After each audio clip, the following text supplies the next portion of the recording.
Sasa hivi kumekuwa na dawa nyingi sana za bawasiri ambazo zingine ni za kupaka tu na zingine ni za kupuliza. Lakini mimi kwa experience yangu bado sijawaza kusema kwamba dawa ya kupuliza au dawa ya kupaka itamaliza tatizo la bawasiri sugu. Hiyo labda kama bawasiri ndio inaanza inaweza kumsaidia, au kama mtu huyu bawasiri yake ni kwamba ana shida tu ya muwasho sehemu ya tundu la haja kubwa, hiyo inaweza kumsaidia. Lakini kwa mtu ambaye tatizo tayari liko kule ndani, kwamba mishipa imepasukia kule ndani, how comes kwamba hiyo dawa ya kupuliza au dawa ya kupaka itaweza kumsaidia?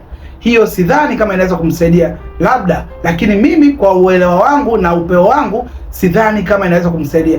Na ninasema hivi kwa sababu nimekutana na watu wengi ambao walitaka tiba kwangu, lakini wakaona pia tiba sehemu nyingine ya kupuliza na dawa za kupaka, wakaenda wakatumia, lakini mwisho walirudi tena kwangu kwa sababu hawakupata nafuu yoyote. So nasema hivi vitu kwa experience ambayo ninayo, na najua kwamba hiyo bawasiri imemtokea vipi huyu mtu, ndio maana hawezi kupona na ile. Lakini ikiwa kwenye hatua za mwanzo ni rahisi kupona, au kama mtu yake inakuwa ni muacho tu, ni rahisi kupona kwa hizo dawa. Lakini kama iko ndani kabisa ni ngumu sana kupona. Ndio maana wengi wanatumia alafu wanalalamikia dawa, kumbe uelewa wao wenyewe ulikuwa pia ni mdogo, kwa sababu kama wangekuwa wameelewa hata wao wasingenunua dawa ambazo wao wenyewe wanahisi kwamba hazitowasaidia.